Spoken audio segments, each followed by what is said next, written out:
posting this. Ben, you want to just say hi to everyone and give a little intro, perhaps? Hey everybody, I'm Ben Grimico, and I celebrated my birthday just a little while ago, so I'm now 50 years old. And Hey, happy birthday. we also have a few other birthday celebrations. Alan celebrated his birthday. Alan is on staff; he's not on the Zoom call. But Lisa Enza is a birthday girl, and she's here. Is it today? It is today. Happy birthday, Lisa. I'm sorry that you're doing a work live stream instead of eating cake in a park somewhere. Well, that sounds awesome. It's also my daughter's birthday, so Lisa and my daughter share the same birthday. Happy birthday there as well. Cool. All right. Well, I just posted that link.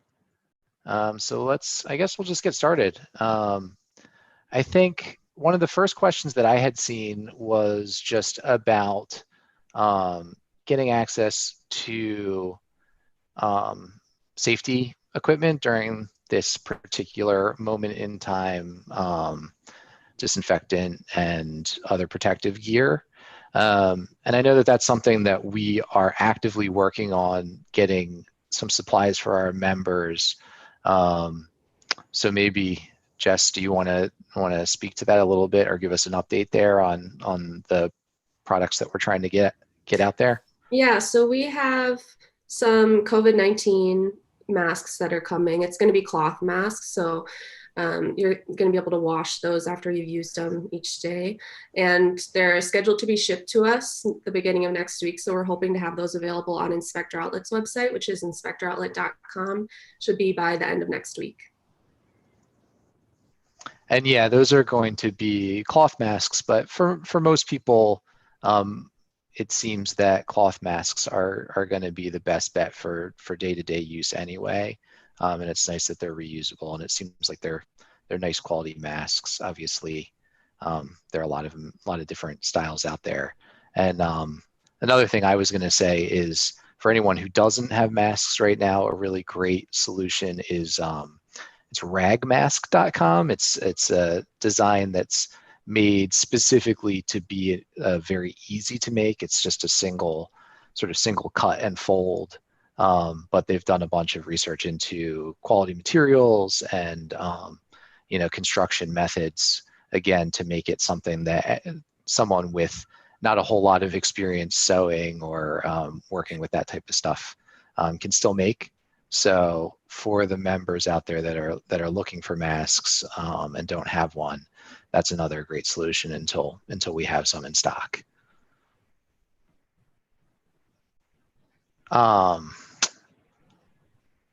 So Ben, I guess there are probably going to be a couple technical questions that pop up that you're going to be best suited to answer. And I'm wondering if maybe, I'm wondering the best way to do this. So there's a question here about washing machines and GFCI. So are clothes washers required to be on a GFCI receptacle? I've read varying opinions on this, and all opinions, of course, are polar opposites. The code reads that GFCI receptacles are required in quote-unquote laundry areas. Since the washing machine is in the laundry area, I would assume the answer to the question is yes. However, the code does not clearly reference washing machines. Unlike GFCIs for dishwashers in the kitchen, which is very clear. Yep. Yeah, so for technical questions, I could probably look them up and give you a really good answer by email, but the laundry room is supposed to be protected by both AFCI and GFCI. All receptacles, it says all receptacles, not one that's just dedicated for the appliance itself, but all receptacles. So that's NEC, that's NEC and IRC. NEC, I was just working on this. NEC, section 210, and IRC, chapter 39. Chapter 39 is all about AFCIs and GFCIs, and both say all receptacles, 15, 20 amp, 20, 25 volt. So As a home inspector, though, you're not a code inspector. That's the great thing. So home inspectors, we could just about say anything in our own opinion. And my own opinion is if the thing isn't plugged into a GFCI, I'm going to call it out, but I'm not going to call it as a major defect or put it in a summary or anything like that. But technically, it's supposed to be plugged into a GFCI, AFCI receptacle. And I don't know how that's going to work because they're kind of sensitive. So currently my house, it's fairly brand new, no protection at all. It's a good thing. So it kind of works for me.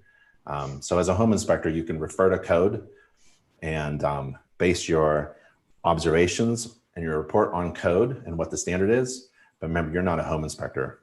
You're not a code inspector, you're a home inspector. So your opinion matters, not really what the code says. But according to code, NEC and IRC, all receptacles in the laundry should be AFCI and GFCI protected. So I know that answer. I don't know if I'm going to know all the technical answers, but you could also email me the technical answers. I'll get you the answers too. Well, we expect Ben to know everything all the time. So despite what he says. Awesome. All right, so we have a more general question here, which is just how to get leads through InterNACHI. This person is specifically in Virginia, but obviously this question applies to everyone. And I think probably everyone here has some thoughts.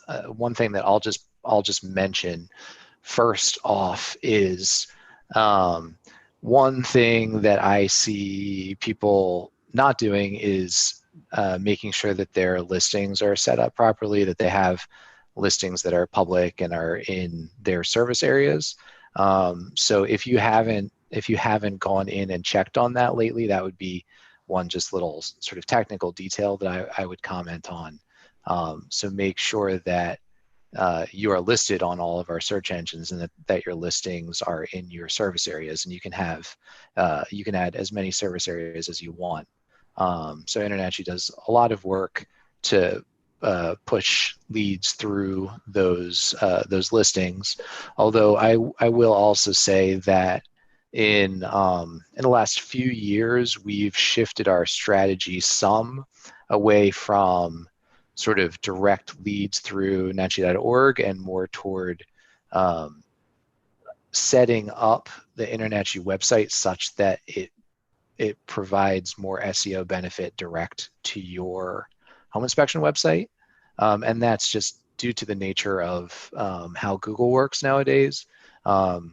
Google really prioritizes local search engine results over big listing sites like InterNACHI. Obviously, nachi.org's listing pages and our search engines still see hundreds of thousands of views, but there's still priority space given to those local listings at the top of search results. So we've kind of changed our strategy such that we're making sure that we drive search engine link juice, as it's referred to your website, so that you get that kind of bump in the local listings. So make sure that you have a website. It's always amazing to me how many inspectors don't have a website or don't ever update their site, and try to put some time into making sure that you're referencing your service areas, talking about the things that differentiate you, because even though we can do a lot as an organization to push more traffic towards your website and give your local listings a boost, you still have the hard job of converting that visitor to a customer, and that's pretty much always going to be the case. But things have shifted a little bit to that being more the case.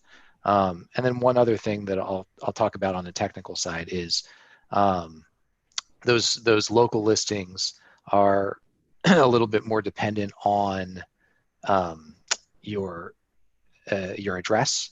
So make sure that you own your Google Places listing. Have them they'll send you a little postcard with a code that you can then type that code in to verify that you are actually the person that can receive mail at your business address. And that's going to give you more control over your local listing and let you utilize that. So unfortunately, in a lot of ways, Google is still the big driver of traffic when it comes to folks just looking for inspectors on the internet. And so, we tend to just do what's going to be best for our members, and right now at least optimizing for the way Google wants people to search is what we're going to do.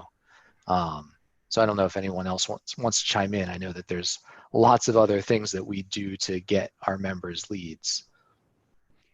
I think, a good recommendation, especially during this time, is that add your auxiliary services in. Make sure you have all of those checked off, because I've been talking to a lot of consumers who are going to our find an inspector area and looking for specialty inspectors, whether it be someone that participates in the buyback program, move and certified, mold, radon. So definitely make sure those are checked off if you are offering those types of inspections. And then another key thing is I've also heard from a few members that haven't paid attention on their dashboard, but there's a way to turn your visibility on and off. So if your listings aren't correctly updated, it will turn your visibility off. So just to make sure when you first log in on your member's dashboard that it does say you are set to visible status. And again, you can update your auxiliary services through your member's dashboard as well. Yeah, I'd also add to that, make sure that once a potential client gets to your website or gets to your social media pages, that you're selling yourself properly. So if you haven't taken advantage of our marketing team yet, feel free to email over your logo and some copies of your current marketing materials, and we can kind of give you a little rundown of what we would recommend updating or changing. Yeah, and I mean, I think that generally the answer to this question is just going to be too long. And Nick has certainly touched on a bunch of these in past videos or all over the website. But I think one thing is just take time to really browse nachi.org, because we're constantly publishing new stuff, new things that help our members. And it always really amazes me when I talk with members who've been with us for years, that they're just not aware of a lot of the things that we offer to our members absolutely for free, that either directly drive leads or help them convert potential clients when they're on the phone or when they get to their website, or help them differentiate themselves against their competitors, things like the buyback guarantee or something like that. All these different services or products or other tools that we offer our members, they're really, really valuable for building your business, and we're constantly creating new things. So that would be the main one, is just check back frequently and really go deep, because there's a lot on there. And in relation to websites, yeah, there's no excuse for not having a website. I mean, there's no excuse. So you have the skill set to create your own website. And if you just give me 2 hours, maybe 3 hours of your time, I'll give you a step-by-step checklist on how to create a website from a template. You could probably put one up in 5 minutes that stinks. So the more time you put into it, like 2 hours, you'll have a beautiful website. So you won't be passed over because you didn't do the most simplest thing to get your business online. So there's no excuse. So if you just email me, I'll give you that checklist, and I'll take you through a step-by-step process to get a website up at no cost. I'll show you how to do it for free. There are free templates out there. So don't feel obligated to spend a couple $1,000s on a company that, for example, their core business is something else, and they're also doing websites. So you can do a website yourself. And I'll show you how, but you need probably 2 or 3 hours to get a really good website up. And if you can create pages in your report, write text in your report, and upload pictures in your report, that's what you do for a website. You create pages on your website. Yeah, you type some text about yourself and your business on your website, and you upload some pictures so it looks pretty. Yeah, I will. Oh, go ahead, Lisa. Yeah, no problem. We have on NACHI.org, quick link, NACHI.org/everything. Step number 6, Ben has also put a lot of good details down step by step on how to create a great website as well. So, I mean, I think that the NACHI.org/everything has some great tips for your business, but exclusively step number 6 will address the websites as well. Yeah, that's going to be, I would say NACHI/everything and the BizVelop are both going to be really great resources for stuff like this. One thing I would say about websites is take time to do really nice photography. That's going to probably matter the most from a consumer perspective. So from a search engine, getting traffic to your website perspective, having good, unique content is going to be the number one thing. Having content that's local, that's unique, that's specific to you. Those are obviously the hardest things to do, but they're also the things that have the most impact. So, InterNACHI publishes a lot of articles that you can use as a starting point, but really I encourage everyone, it's going to hurt you more than it's going to help to just copy and paste something verbatim, because you're just going to get penalized for having duplicate content. So at the very least, you want to start, you want to use our content as a starting place for sort of the concept and the arc of the article and all that, but really make it your own. But and so that's really important. But the other thing I think from the consumer's perspective is really good graphics and photos that convey why they should hire you immediately. Things that clearly show that you're a professional inspector, clearly show that you have good quality equipment, that you're gonna present yourself professionally when you show up at their home.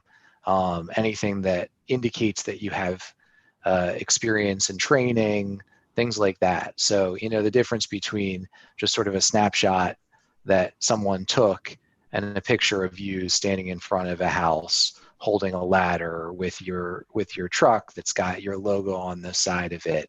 It takes a little bit more thought to do the ladder. And frankly, I really think that bang for buck, having someone, even if it's a friend or a cousin who's a photography enthusiast, but having someone come with a nice camera that has a decent flash, lighting and quality images really can make that make a huge difference there. But that's sort of, all of this stuff is like what Ben said, putting up a 5-minute website is better than not having a website. Putting up a 2-hour website with just the photos that you have around is better than the 5-minute website. And then taking a day to do a photo shoot where you get really high quality professional photographs is going to be way better than that. And then taking a few days to write really great content is going to be better than that. And these are things that you can add on over time.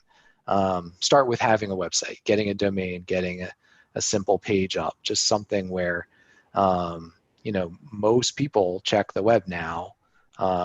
They want to, even if they already kind of have been recommended, oh, this is the inspector that I recommend. A lot of folks are still going to go on the web and look at your website to see who you are. So having something there is really the important starting place. But then, yeah, making it better over time. And especially right now when a lot of us are at home or more at home, this is a good time to be working on these things, working on things that are going to really help your business long term, marketing, investing in your marketing, investing in your education, investing in yourself, your business in these ways is really going to be valuable. And also, just as a reminder, once you become certified through InterNACHI, you have the option to be live and visible with our search engines, or you could hide yourself until you get your website and all your other components of your business ready. Just because you join InterNACHI as a member doesn't mean you're visible. You have to be a certified home inspector to be, how would you phrase that, Lisa? Like to be live, right, and visible on our search Just, engine. yeah, to be a visible member. And it's You clearly have to be a CPI. Yeah. Yep. and then one key thing, and I hate to dumb this down, but a little bit is to make sure you add the website link to your profile. I know a lot of members don't realize, or maybe you create your profile on your members dashboard. There's a link on the left-hand side called Profile and Settings. Double check that. Click on your Profile and Settings link. Make sure that everything's up to date, telephone numbers, email addresses, that the website's visible. Because again, I find a lot of members, they join and maybe things change over time. And, you're so busy creating your business, getting certified, that you forget some of those other tools and resources over on the dashboard. So make sure to update that or review it. If you have any problems, you can always contact member services as well, just to be on the safe side or get some direction. And that's kind of what I was saying before in general is, especially if you haven't been lately, just log in and click around the dashboard. Make sure your profile is up to date, but also just look at what's there. That there are probably new things that you haven't seen before. And that's going to be really valuable, and making sure that, you have if you're in a licensed state, that you have your license number up to date, especially if you're doing CE through InterNACHI. You want to make sure that you have a license number in there so that you actually get your CE. Make sure that your address and your phone number and your website are up to date in your profile.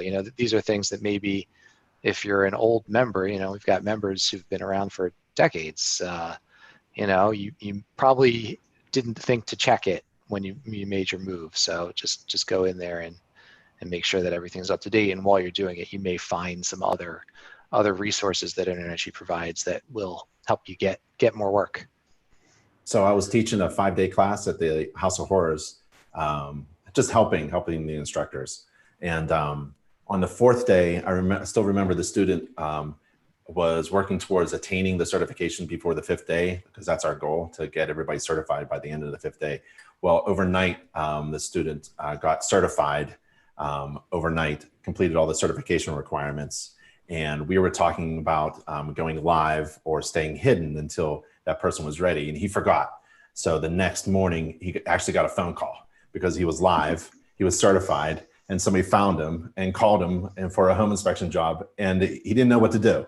So sometimes to get the phone to ring, it's really about going into your dashboard and making sure your profile information is updated. And that phone call may just come almost immediately.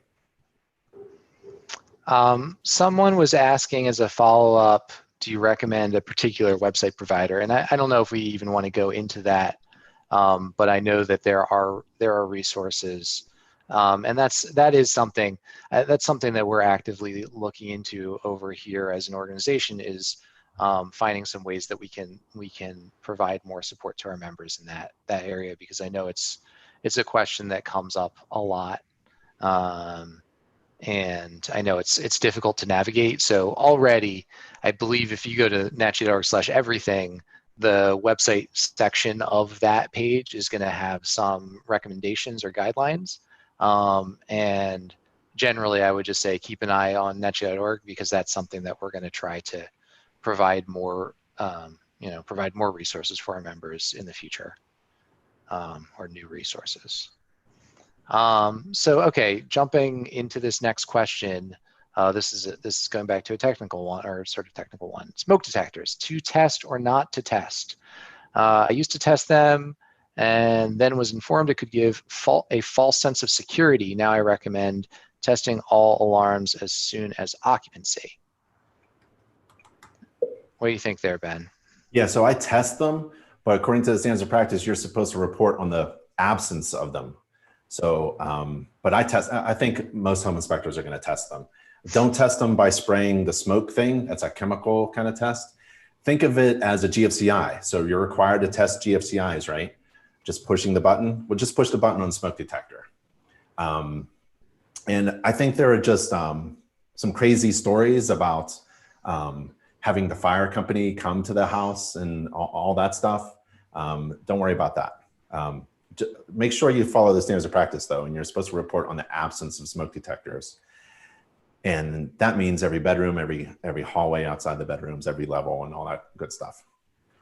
And I would say in general, I mean, and this is I don't know, this is my opinion. I think that everyone has to find what they feel like they're comfortable doing and saying, as long as it adheres to the SOP or your local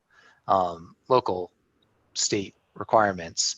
And I think for different inspectors, it's really going to vary. But I think for me, I feel like, yeah, we're in an industry where liability is a consideration, but I think inspectors worry a lot about liability when I think if your general sense is, I'm going to do what's right and best for my client, that's usually going to work out. And so I think that's a good piece of guidance here is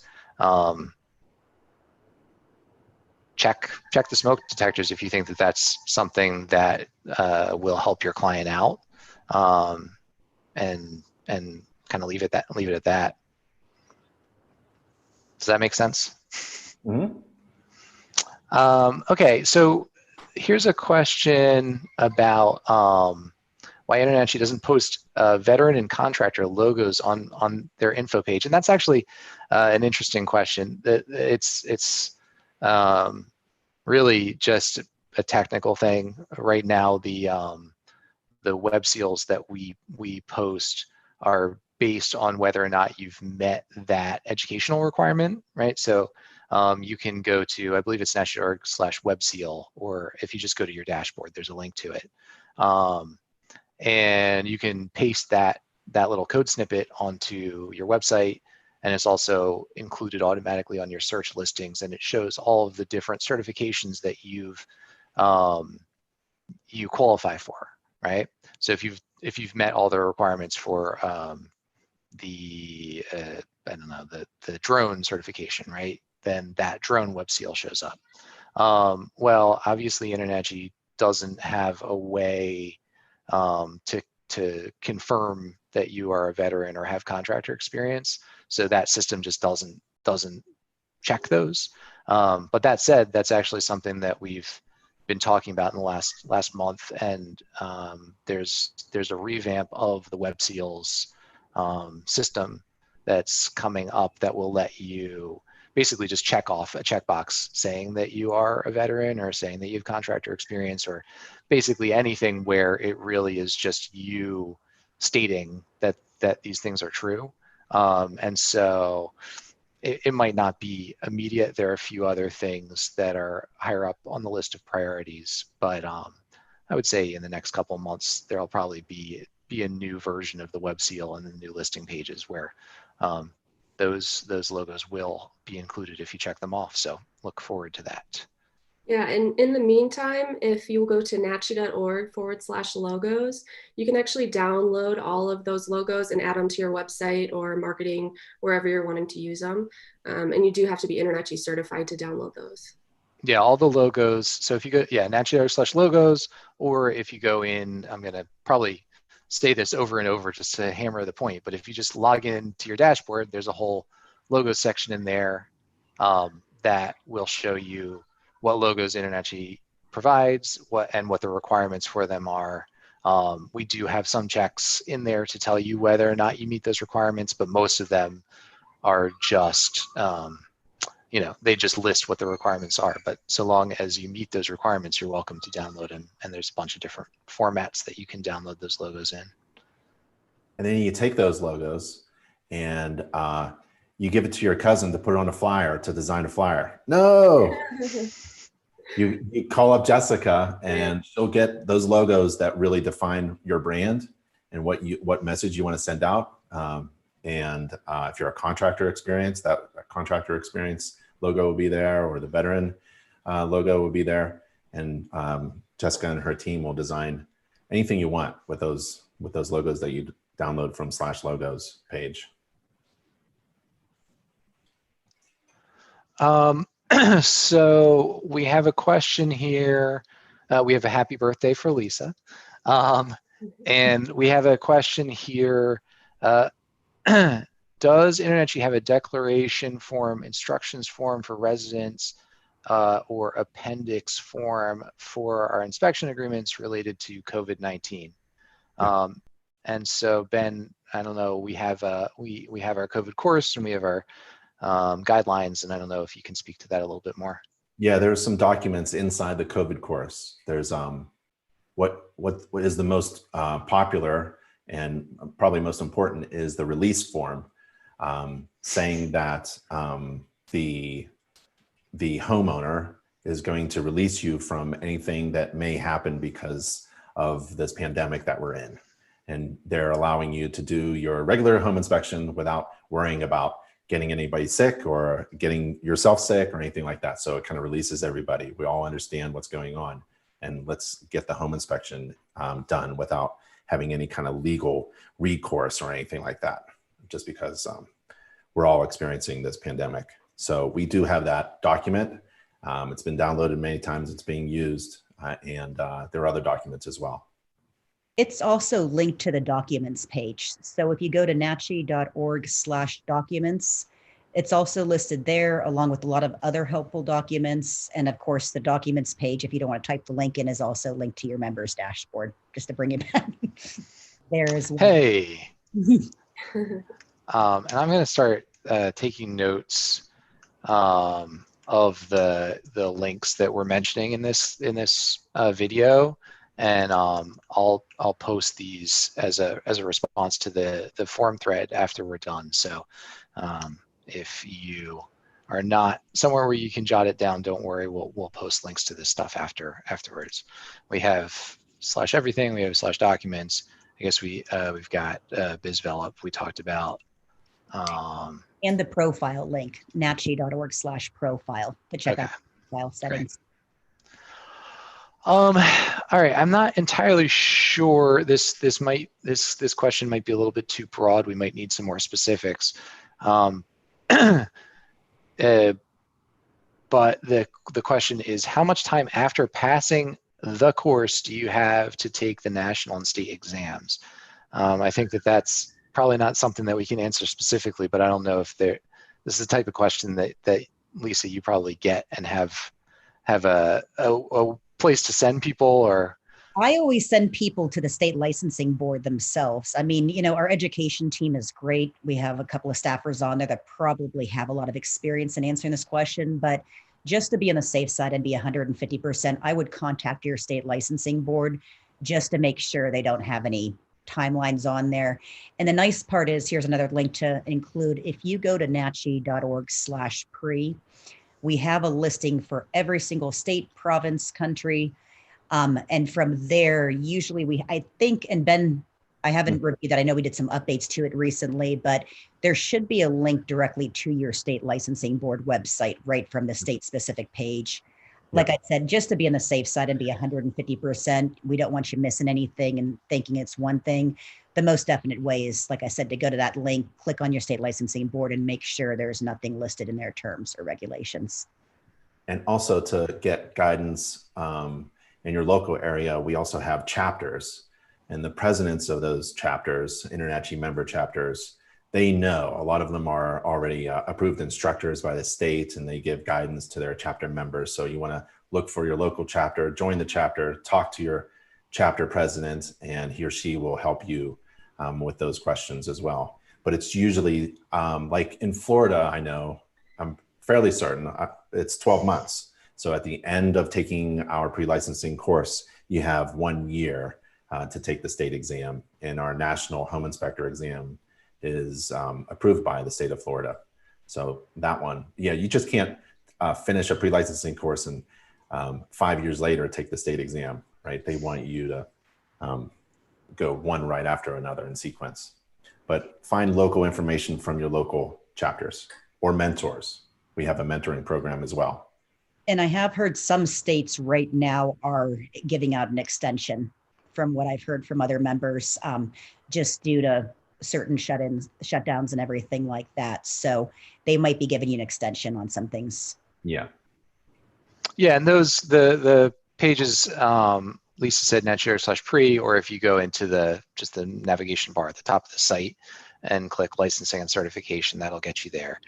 Those pages are being constantly updated And we really do try to keep them as relevant as possible and full of information about specific state requirements. But like Lisa said, it's always best to also check with the state just to make sure that nothing has changed that InterNACHI is not aware of yet, or there's not a specific reason why things might be different for you.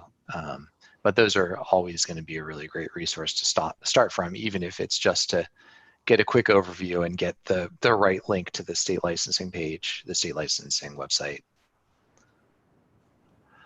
Okay, so this is an interesting question. How would you include any defects that are in the process of being repaired by the homeowner in your report?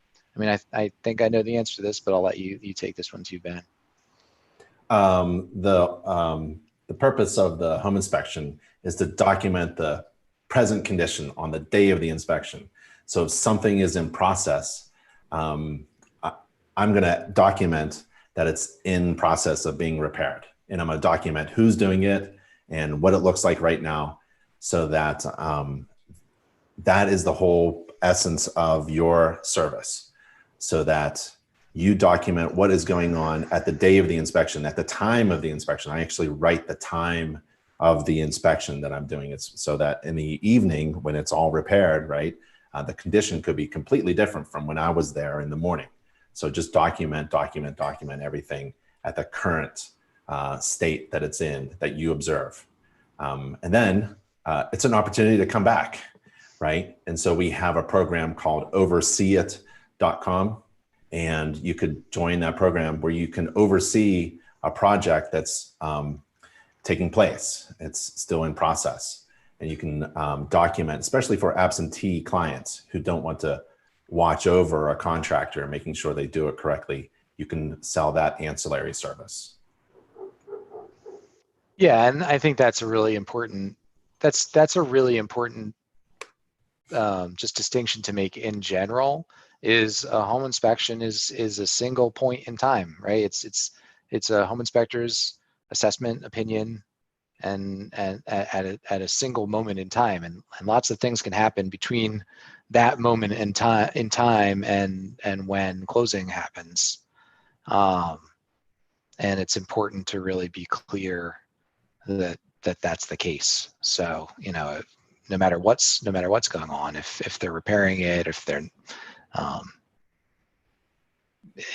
no matter what, really, it's just at that moment, this is what I observed, right?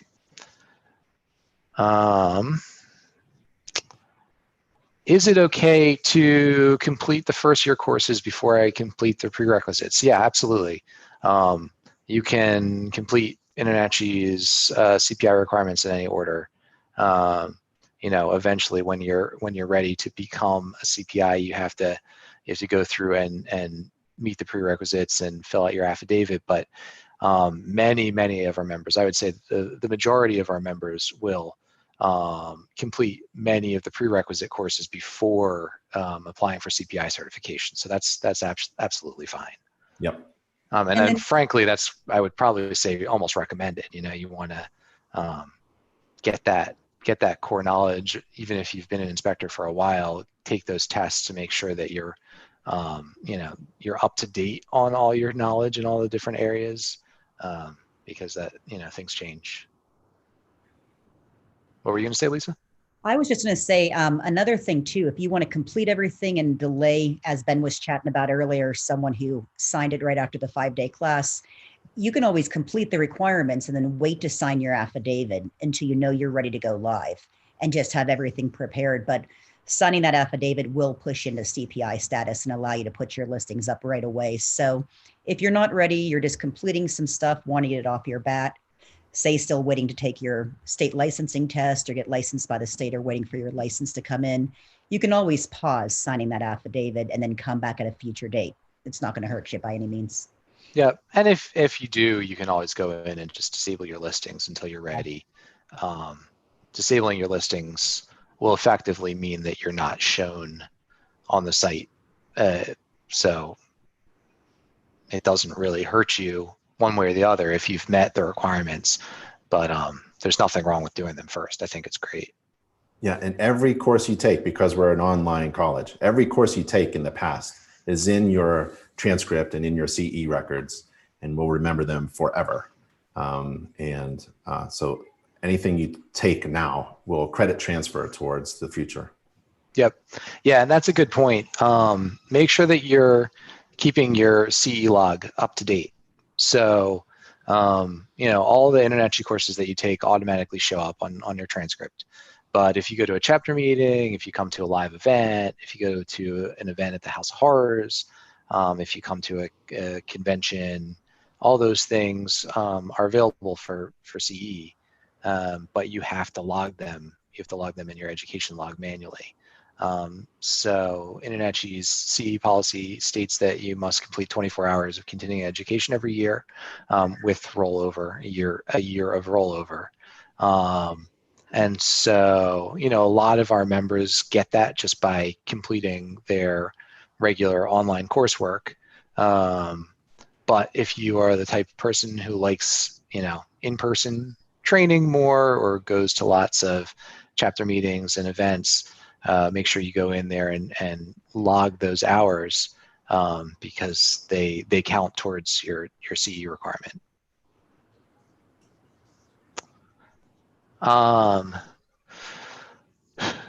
Here's a comment. This is just like a nice little tip. If you're new to the forum or you don't use the forum a whole lot, make sure that you go into your profile and fill out the location field and add a signature because those can be nice for SEO, but also just it's great for other members to see where you are when you're having a conversation with them. So that's a nice tip.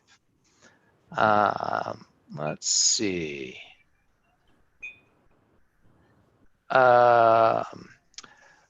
Okay, a general question about issues found during an inspection.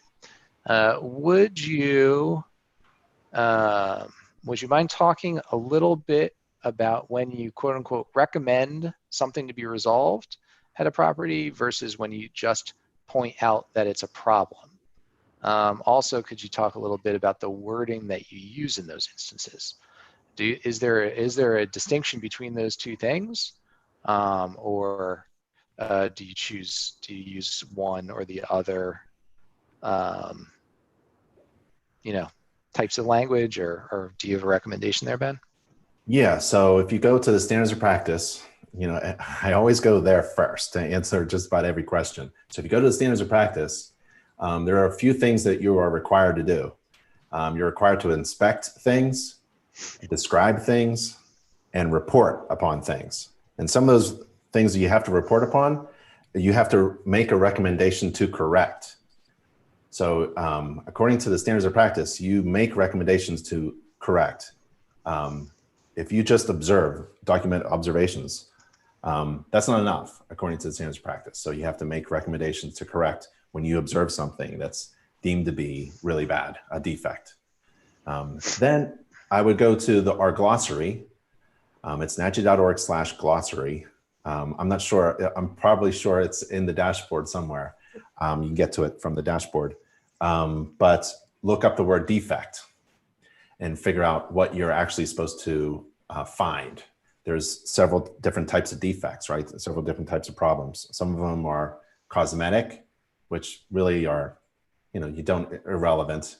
We really don't look for cosmetic things. And some of them are material, and that type of defect is in the standards of practice and it's described. And that's the one you definitely have to report upon, that you observed it, and you make a recommendation to get it corrected. So you have to go that extra step. The next step is to actually recommend what type of contractor. And I wouldn't even do that. I would just say contractor or licensed professional or someone qualified to make the corrections. You can't refer to your cousin who's a contractor, right? That would be a violation of code of ethics, but to make recommendations to correct things, defects, serious defects that you observed is part of the standards of practice and requirement. I think I answered the question. Yeah, no, that's great.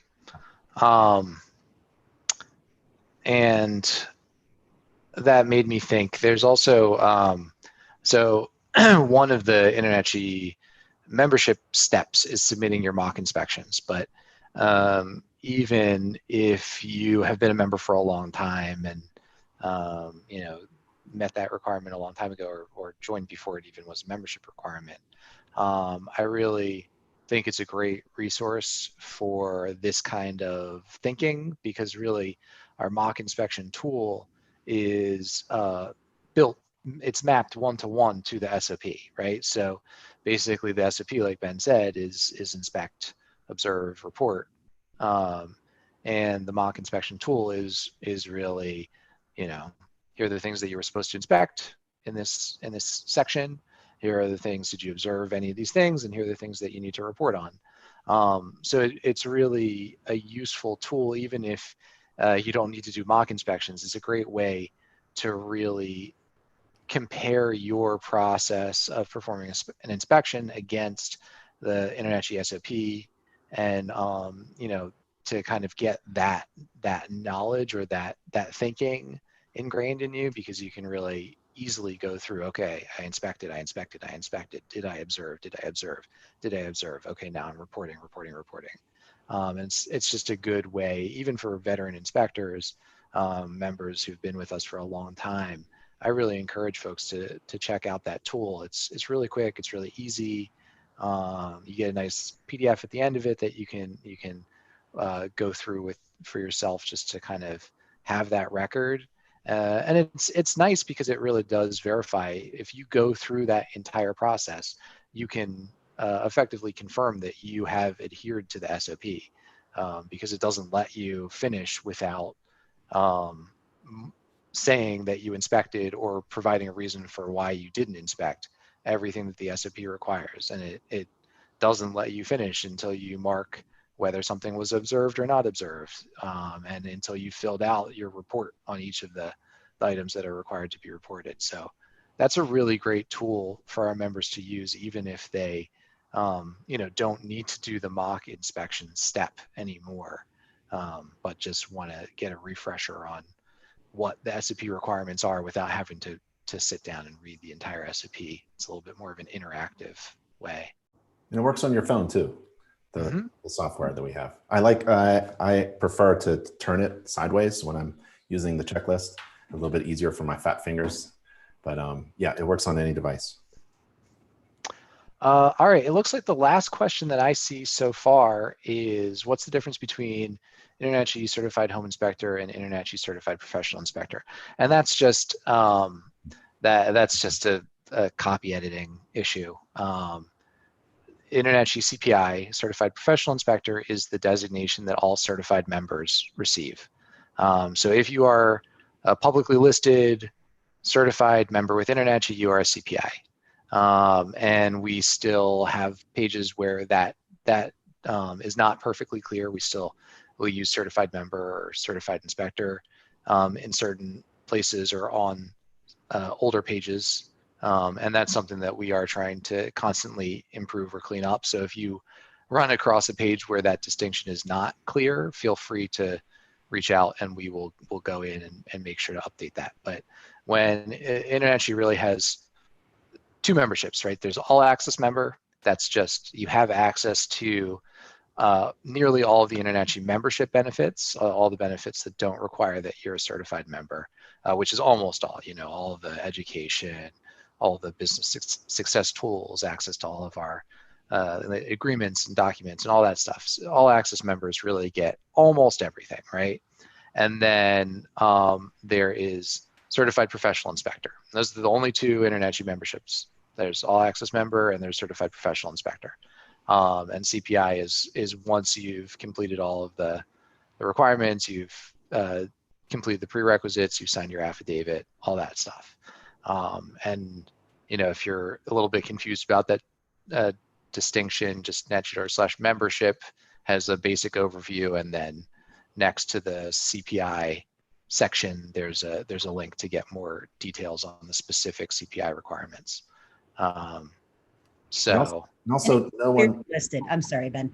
It's clearly listed on your members dashboard when you first log in too. So any question of a doubt, hey, did I remember to sign my affidavit or anything like that? It'll state that right at the top of your members dashboard, right below your name, what status you're in membership wise.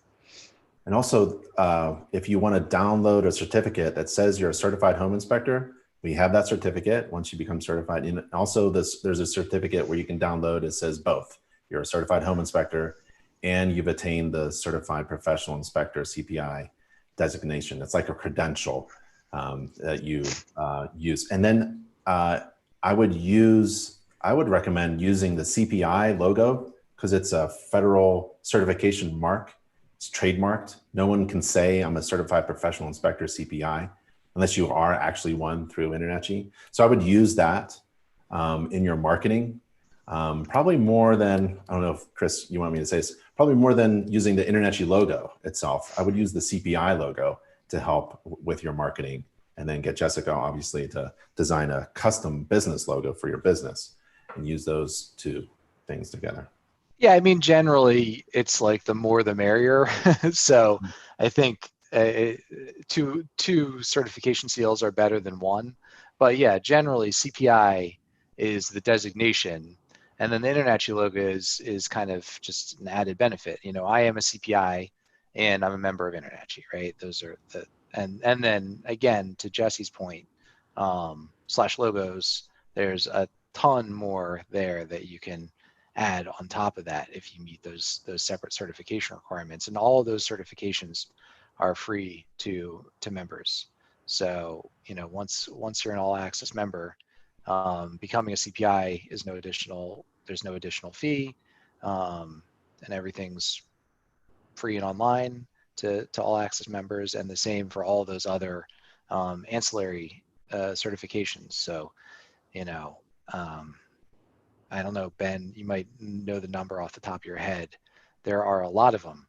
Yep. And depending on what you do, it's another great tool that just comes free with your membership. I have a question though. Mm-hmm. I have a question. Okay. Jess. Yeah. How many people are on your marketing team? And if I buy a little box of business cards tomorrow, what is the process and what is the cost after I buy the business cards?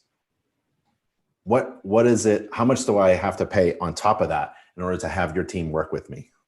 So you only pay for the printing and shipping of those business cards, and for all of the pricing on custom marketing materials, you can go to inspectoroutlet.com, just click on marketing and then click custom marketing, which is the first option on there. But the process is just placing your order, and then I'll email you to get started on the logo design process as well as the marketing design. So you'll work with a few different designers on our team. And then we just go back and forth until you're happy with your logo. You know, some inspectors, they'll approve right away, and then others, we might go back and forth with a few different designs. So we just keep going until you're happy with everything. And any additional cost for that consultation services from your team? Oh, no, so the design services, InterNACHI covers all the design work. So you're just paying for the printing and shipping, no additional charge. That is a theme. That is a theme with InterNACHI. Once you're an all access member, there is not much else that you have to pay for. You know, that's something that we really take pride in and work hard to maintain. You know, we're constantly adding more membership benefits, but we really don't want to add any more you know, any more burden on top of on our members. So Right. We're constantly making new things to help your businesses, but once you're a member, you really get it all. And that's what Nick always says. Like InterNACHI does two things really well. We have a ton of things to put in place to make your business successful, like a lot of systems, like the online agreement system. And we also have stuff that's free. So you keep your money in your pocket. So those two things, we help you save money and we help with running your business with systems in place and teams. So the timing of this is working great. We were going to try to keep this to about an hour. I see maybe two new questions that popped in, and I do actually want to touch on one other thing with that kind of goes back to what we were talking about CPI, because I think there's a little bit of unfortunate confusion that comes out of the sort of the fact that the Department of Education works the way it does, which is there is an additional thing that InterNACHI offers that is quite tremendous, which is the InterNACHI Home Inspector Certificate Program. And the Home Inspector Certificate Program, the unfortunate thing is certificate program is a term that is a sort of an official college term, right? Where we are accredited by the Department of Education, and accredited institutions can provide certificate programs. Just like you can go to your local college, you know, I could go to Penn and get a, you know, certificate in a specific topic from this college. InterNACHI offers that to our members, and that again is completely free to members. You can get your home inspector certificate, and that is a college certificate from InterNACHI. And all you have to do is essentially the same requirements that it takes to become a CPI. So there's a little bit of a confusion there, because effectively, if you do everything to become a CPI, on top of that, you also get your home inspector certificate. And that's not the certificate from InterNACHI, that is a college certificate. And so this is something that, you know, we try to be as clear as possible about, but unfortunately, just because the word certificate means sort of a special thing in the context of colleges, we can't change the name of that one thing, you know. But just know that, you know, if you complete all of the current CPI requirements within the context of this program, and there are some other restrictions, you have to do it within a certain time frame, and all that is outlined on the website. You also will get your home inspector certificate, and that is, again, it's a college certificate, an accredited college certificate, which is pretty amazing. Yeah, you'll graduate from college. College graduate. So, all right, there are two final questions. So maybe let's jump into this technical one real quick, and then we'll finish with just one last question. So this one says, the SOP states that you're not required to remove the electrical panel, but almost everyone does. In your videos, you do. It may be legally required in Canada. What's the deal? And if I'm not mistaken, apologize, I think it's also required in Texas. There may be another state where you have to actually pull the panel. So saying that home inspectors don't pull panels is just not true in some states. You are required by state law to pull off the dead front cover. Don't if you're not required. You're not required by the SOP, and it's dangerous. Inherently, everything's dangerous. Just like you're not required to walk on a roof, but many home inspectors do. Some states actually require you to walk on a roof too. So it's okay to exceed the standards of practice if you exceed it in a consistent manner for all of your clients. You just don't pick and choose. So that is a legal opinion that our legal counsel has written in a letter. If you'd like to read it, it's in one of our articles in our article library. And keep in mind that the home inspection standards of practice is the absolute minimum that's required by InterNACHI. And that is like absolute minimum. Like this is the easiest, lowest bar to meet. So obviously exceeding the standards of practice may be kind of common, but taking the front dead cover off is, you're not gonna get like, there isn't high voltage, so you're not thinking about shock or voltage flashes, but I do some PPE stuff, right? Make sure you're not standing in a puddle of water, wear gloves, safety goggles, understand how to do it. And we actually have an online training video from a master electrician and trainer, and Paul Abernathy, and he actually shows how to pull a dead front cover off step by step in a safe manner, in his opinion. And that's online, so you can watch that training video. But If you're not required to, don't. If you're scared to, don't, especially walking on a roof. A fall is fatal from a roof, and a mistake with the electrical can be hazardous as well. Not required by the SOP, but many home inspectors do. All right. Well, there's one last question here that just says, in Michigan, they don't require a state exam. So when I complete all the requirements, will I be certified right away? And basically, the answer to that is once you complete all of the CPI requirements, you are an InterNACHI CPI, right? So that includes completing the prerequisites like the SOP exam and the Code of Ethics exam, submitting your mock inspections, those sort of things.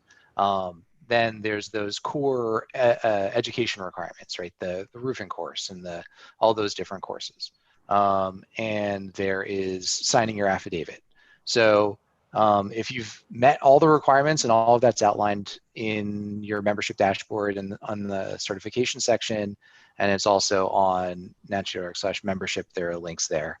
Yes, InterNACHI doesn't, there's no additional fee. There's nothing else that you need to do. Once you have met all of your CPI requirements, you are certified by InterNACHI. And that's different from licensed in your state. So you, depending on where you are, you might need to do a number of other things to be licensed.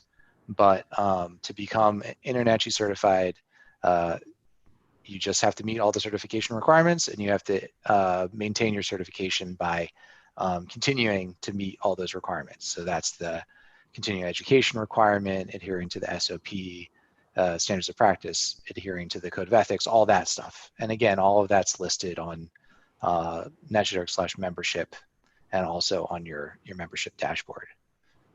And so I'm seeing a bunch of people. There's a bunch more happy birthday Lisas. So happy birthday, Lisa. And it seems like folks are generally enjoying this this format. That's great. It's been really fun for me, and I like that. I really like the fact that we can kind of see people's live responses and you know, react to that.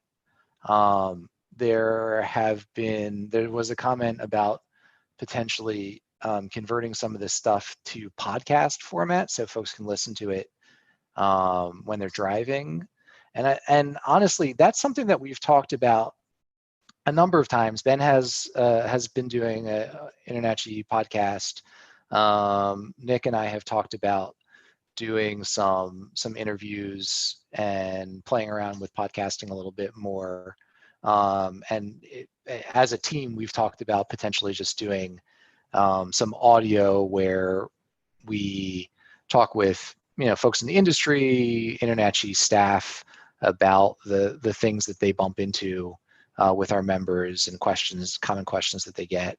And quite honestly, the last time we looked at this, there just wasn't a ton of reception, but obviously podcasts are much more popular now than they were a few years ago.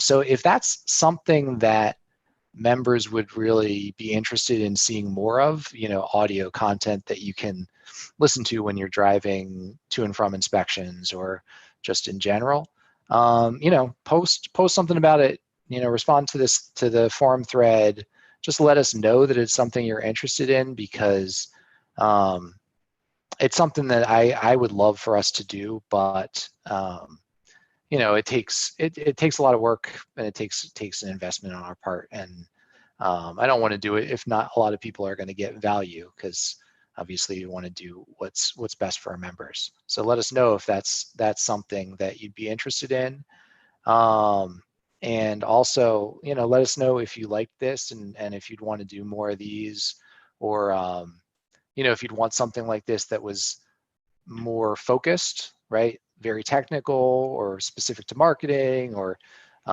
specific to websites or something like that.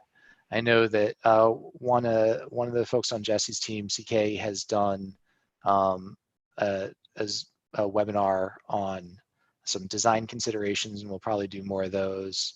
I know Ben's constantly doing his webinars at NACHI.org/TV. And We're still hoping to get Nick to do one of these live webinars, but we've run into some technical issues there. Everyone is, I'm sure, dealing with these same technical issues as we're all, or many of us are still stuck at home to a degree. But that's also on the list. So yeah, if you like this, respond, let us know what you liked, what you didn't like, what you'd like to see more of, and let us know if you're interested in us focusing more on podcasts, because that's certainly something I'd be interested in hearing about. I don't know if anyone, if maybe the three of you just want to end with a closing thought, if you have anything. NACHI.org/podcast. So NACHI.org/podcast. Go there and click a button and tell us that you want more podcasts. Yeah, and if anybody has any questions about marketing, you can email my team directly at marketing@internachi.org. We have a couple of logo designers, a couple of marketing designers, and then myself. So I can direct all of your questions to the person that I think will be able to help you out the best.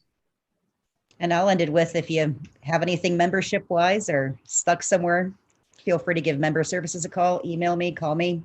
I'm around to help you out. And the newsletter just went out, and be sure to click subscribe to the newsletter, because there's a couple that go out every month, and we tell you the most recent things that you don't want to miss. So please subscribe to our newsletter, and our social media channels are really cool too. Absolutely. Yeah, and I just want to close with, sort of Lisa talking about her team and just talking about her team, and it just made me think, we have really a phenomenal group of folks at InterNACHI working really hard for our members. And I think in this particular moment in time when things are so strange for a lot of us, and everyone on staff here is working from home, which comes with plenty of additional considerations. I've got 2 kids screaming downstairs. I hope it wasn't too audible during this. I just want to say, I think everyone's been doing a phenomenal job, and I hope that all of our members are handling this really trying time as best as they can, and giving themselves a little bit of leeway to do what it takes to survive, right? I just really appreciate all of our staff, doing such a phenomenal job in such a strange time. So, and I'm sort of seeing the same thought echoed. There are a few comments on the YouTube video. I did go in and just peek at them, and there's just lots of thank yous, and this is amazing, and good work, and the website's great, and all that. And I love to hear it, and I hope that all our members really appreciate it. So I think we'll do another one of these, but until then, I think we're gonna close this one up. Perfect. Bye, everyone. Bye. Stay sane.